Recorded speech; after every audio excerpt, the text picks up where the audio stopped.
어느 날 어머니한테 다른 증상이 또 나타나기 시작한 거예요. 아니 이미 그걸로도 충분히 힘든데 왜 이렇게 병원 끝이 안 나고 계속 고리에 고리를 물고 일어나는 거죠? 그러니까 이게 골다공증 하면은 별거 아닌 걸로 생각하기 쉽잖아요. 일단 뭐 보이는 것도 아니고 증상도 딱히 없으니까.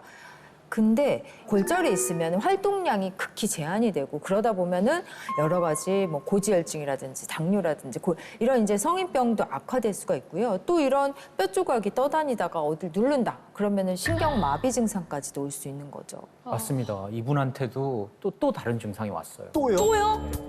막 근육이 이제 경직이 되고 중심을 잘 못 잡아가지고 비틀거리고 행동도 막 느려지면서 급기야 이제 길에서 쓰러져 버리신 거예요.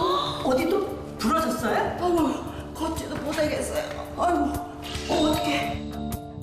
사실 가장 먼저 의심되는 건 저는 뇌출혈, 뭐 뇌졸중 그렇죠. 이런 아무래도. 종류입니다. 아마 넘어지게 되면서 머리를 부딪히면 뇌출혈 가능성도 굉장히 높아지니까요. 근데 사실 이게 뭐 뇌혈관 질환일 수도 있는데 저는 이분이 골다공증이 아주 중증이었다고 하다 보니까 사실은 좀 다른 질환이 떠오르거든요. 십 선생님께서는 뭐가 조금 감이 오신 네. 것 같은데 맞습니다. 그 질환입니다. 바로 파킨슨병. 네? 아니 파킨슨병은 정말 너무 끔찍한 병인데 골다공증이랑 어떤 상관관계로 그렇게 생각을 하시는 거죠? 저는 파킨슨병 말씀하시니까 딱 떠오르기도 해요. 사실 반복되는 골절을 겪다 보면 이 골절된 상처가 치유되기 위해서 굉장히 많은 산화 스트레스가 생깁니다. 우리 몸은 그만큼 힘들어 하거든요.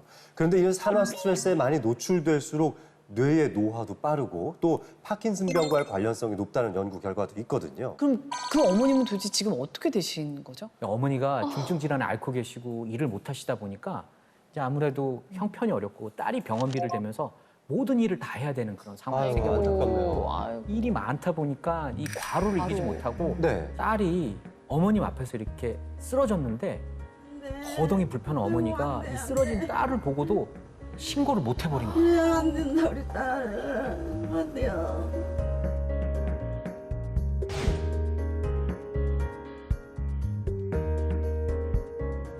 어머. 그 상황을 보고 거동을 하실 수 없었던 어머니는 그냥 그 상황을 그저 지켜볼 수밖에 없었던 어머. 얼마나 그게 있을까요? 나 때문에 저렇게 됐다 막 이런. 네. 평생 그냥. 뭐라고? 아니 제가 네. 말을 못 하겠어요. 왜냐면 다른 그 사람도 아니고 내 눈앞에서 딸이 죽어가는데 그걸 내 몸이 움직이지 않아서 대처를 못했다라는 그걸 어떻게 평생 안고 살아가실지 너무 지금 말이 안 나오는데